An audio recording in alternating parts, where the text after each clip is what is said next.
Chapter 55.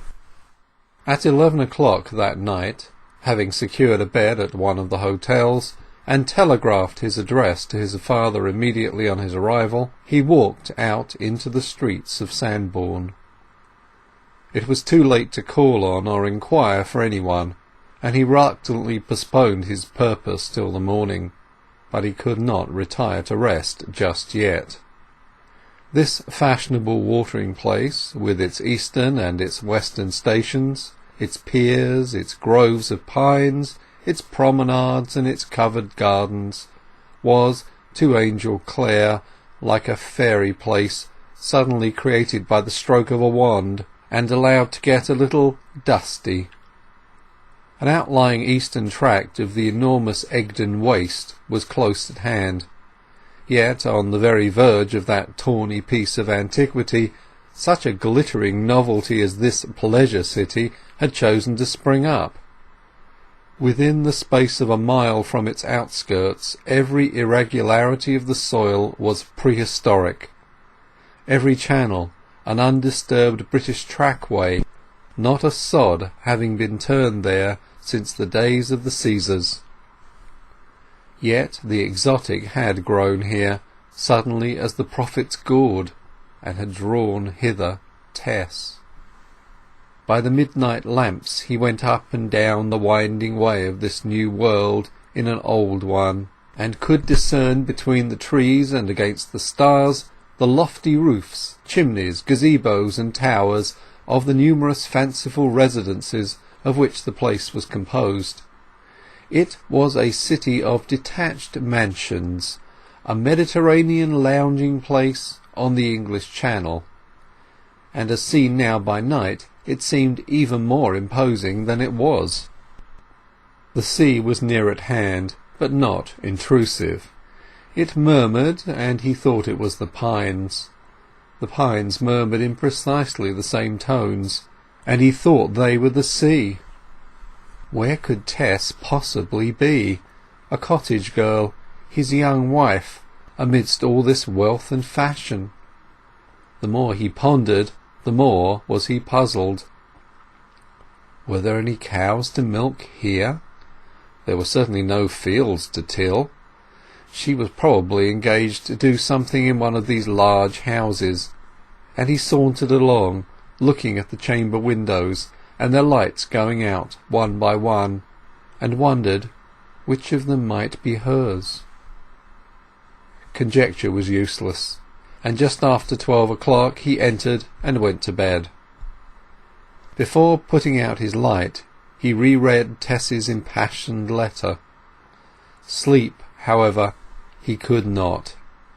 So near her, yet so far from her, and he continually lifted the window blind and regarded the backs of the opposite houses, and wondered behind which of the sashes she reposed at that moment. He might almost as well have sat up all night. In the morning he arose at 7, and shortly after went out, taking the direction of the chief post office. At the door he met an intelligent postman coming out with letters for the morning delivery. "Do you know the address of a Mrs. Clare?" asked Angel. The postman shook his head. Then, remembering that she would have been likely to continue the use of her maiden name, Clare said, "Of a Miss Durbeyfield?" "Durbeyfield." This was also strange to the postman addressed.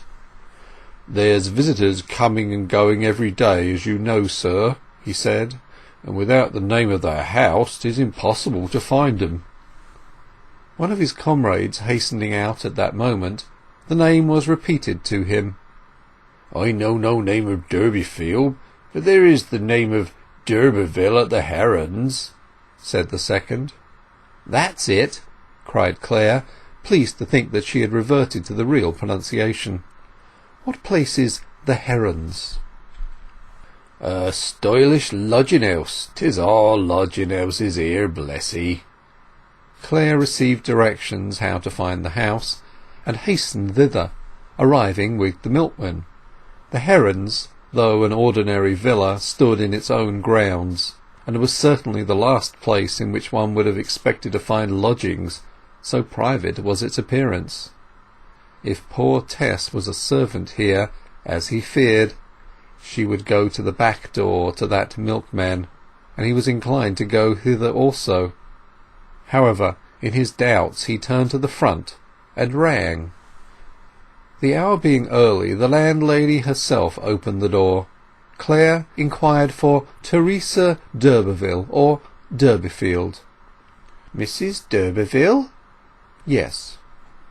Tess then passed as a married woman, and he felt glad, even though she had not adopted his name. "Would you kindly tell her that a relative is anxious to see her?" "It's rather early. What name shall I give, sir?" "Angel." "Mr. Angel?" "No, Angel is my Christian name. She'll understand." "I'll see if she's awake." He was shown into the front room, the dining room, and looked out through the spring curtains at the little lawn and the rhododendrons and other shrubs upon it.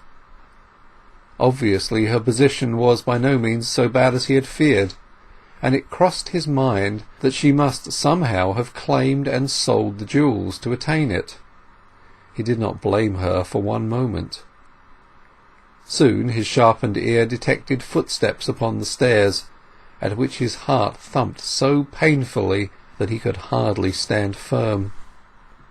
"Dear me, what will she think of me, so altered as I am?" he said to himself, and the door opened.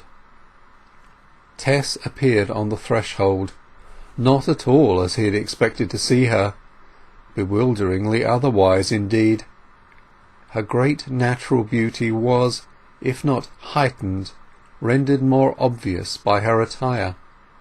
She was loosely wrapped in a cashmere dressing-gown of grey-white, embroidered in half-mourning tints, and she wore slippers of the same hue. Her neck rose out of a frill of down, and her well-remembered cable of dark brown hair was partially coiled up in a mass at the back of her head, and partly hanging on her shoulder, the evident result of haste.